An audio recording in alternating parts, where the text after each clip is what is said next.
linggo bago ang nalalapit na pagbabalik eskwela na nakatakda naman na sa June 16 ang kasalukuyan ng mga estudyante ay puspusan na rin ang mamamimili sa pagbili ng magagamiting school supplies ng kanilang mga anak. Kaya naman kaugnay nito ang Department of Trade o DTI Pangasinan at Region 1 ay nagsagawa na ng price monitoring sa mga pamilya ay naging payamay na talyalate na ang Provincial Director ng DTI Pangasinan at ay si Assistant Regional Director ng Department of Trade Industry Region 1 na mayroong 54 na establishment ang nagbibenta ng mga school supplies sa buong lalawigan ng Pangasinan, kung saan nakabase pa rin noong June 2024 ang presyo ng mga ito.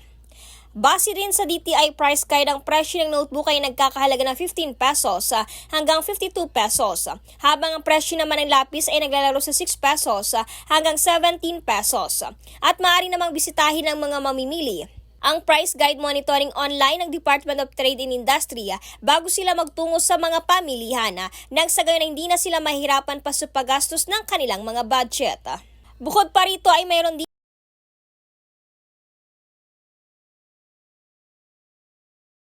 programa ang DTI na diskwento karaban balik eskwela sa ilang mga malls dito sa probinsya ng Pangasinan para sa mas magaan at matipid na pagbili ng mga school supplies bilang paghahanda sa nalalapit na pasukan. Unang-una, Ira, no, yung ating sinusunod na suggested retail price ay noong July 2024 pa ito na issue. Yun yung ating basihan since wala pang dumarating na bagong price guide na dumarating sa atin. So, base doon sa monitoring natin province-wide, mayroon na po tayong 54 na business establishments na nagtitinda ng mga school supplies na naikot natin, napuntahan, na monitor at ayon dito sa ating monitoring report ay stable naman po yung presyo o kaya yung presyo po ng mga business enterprises na to na na-monitor natin ay within the price guide noong July 2024 po ang kanilang mga paninda. Okay po.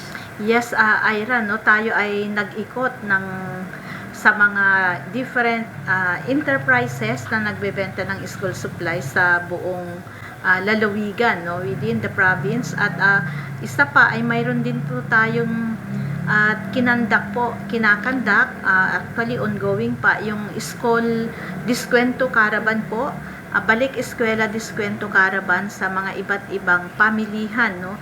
So mayroon tayong 5 venues ng balik eskwela diskwento caravan po. Sa ating pong observation, kung sakasakali po na mayroong pong adjustment pag dumating ang ating price guide, kung mayroon mang adjustment, maliit lang o kaya kunting items lang ang may adjustment. Karamihan ng mga school supplies na minomonitor natin, especially dito sa ating mga malalaking establishment na nagtitinda ng school supplies, within the suggested retail price or within the price guide naman yung kanilang mga paninda. Dito sa ating mga minomonitor na school supplies outlets, wala po tayong nakitang pagbabago, no? So ini-encourage ko yung mga nanay, mga estudyante na kung bumili po kayo ng inyong mga gamit pang eskwela, maganda po na pumunta po kayo doon sa mga mayroon po tayong balik eskwela diskwento caravan, kasi assured po kayo na yung mga paninda doon ay mayroong diskwento. So yung mga po natin, mga balik eskwela school caravan, mayroon tayo sa Magic Mall or Daneta City, hanggang June 1 to 15 ang po nito, ang kanilang duration ng diskwento caravan. Mayroon din tayo sa SM Center Dagupan, simula po bukas May 30 hanggang June 1. So, bali 3 days lang sila. Mayroon din tayo sa Magic Calasiao, May 16. Nag-umpisa sila noong May 16 hanggang June 16 naman po sila. June 15, 2025.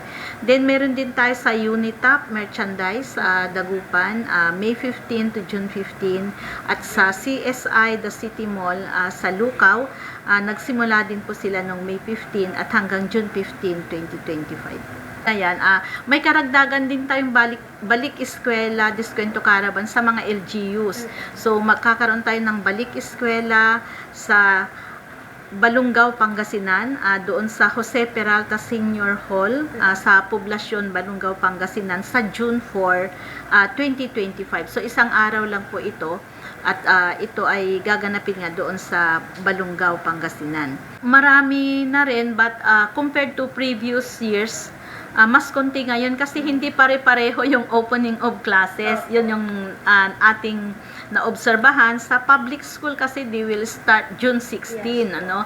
Pero sa mga private schools and other schools, mga higher years, mag-start sila by July, others hanggang August pa. So, yun yung ano natin, parang staggered yung opening ng klase. Pero sa public ay June 16 ang umpisa ng kanilang klase. Kaya yung pagbili ng school supplies ng ating mga magulang, yung mga nag-aaral sa public, ngayon namimili na sila, no?